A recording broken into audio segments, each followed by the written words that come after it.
everyone, and thank you for joining me for my financial future presentation. Show of hands, how many of you were able to write a check at the age of 16? 18? 21? 21. Okay. What about how to balance a checking account at the age of 16?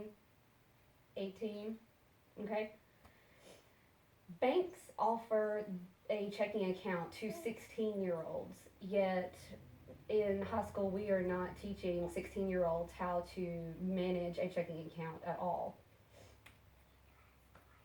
What we wish we knew within high school, we are not teaching how to write a check, how to use your debit or credit card correctly, and within balancing that too, how to use your money, spend it, and save it. Here we see vacation, college, pension, your house for medical bills, but no one's teaching everyone how to do that. Imagine a 16-year-old getting their driver's license but never taking the driver's ed class. That is the equivalent of giving a 16-year-old a checking account and expecting them to be able to balance that checking account, use it correctly, avoid overdraft fees, know what's in that account and what they need to do with it. It is a huge responsibility without any knowledge to know how to manage it.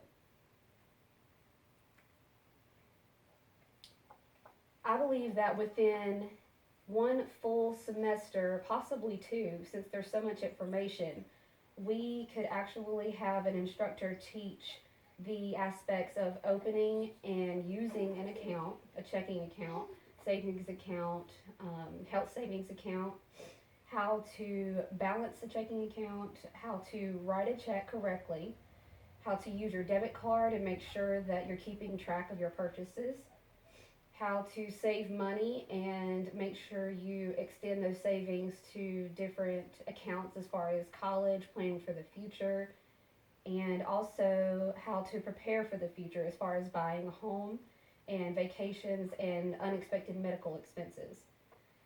Billing your credit safely. When you hand a 16-year-old to 18 or so a credit card and they don't know that if you're spending more than you're making and then you can't return those payments on that, then your credit's going to fall back. The number is going to be significantly lower and you won't be building it. And then managing your debt, the difference between good and bad debt. Good debt is, of course, something you can actually manage, and bad debt is an abundance of store credit cards, and those can really put a good ding on a credit score as well as hinder loan officers for giving you a loan. And then also the shop around for rates. In the economy, the rates will fluctuate for if you're purchasing a home or of course with car loans. These rates are what reflect how much you're going to actually have to pay on the loan. So shopping for good rates and not getting sucked into a deal that sounds good when really in the long run it's not. When would this be best to actually have a class to teach high school students? To me, I think 11th grade would be best. That is because they've already adjusted to high school. They've gotten past the freshman stage. They've gotten past the sophomore to where they've kind of got an idea of the direction they want to go in. They're more than likely going to have their driver's license, which means they're going to have a checking account or the ability to get a checking account. And they're also closer to graduation, so this will allow them to prepare themselves to be able to save and make good financial choices during college when they actually go. And that's also preparing for college loans. In summary, financial education is pretty much obsolete within the school system right now. The importance of financial education is for the future. It's for every single person. They're going to utilize that, whether they use cash all their life or not.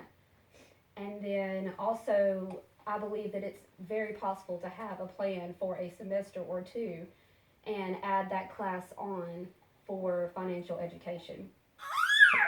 Imagine what it would be like in the world if teens were taught how to manage their financial life.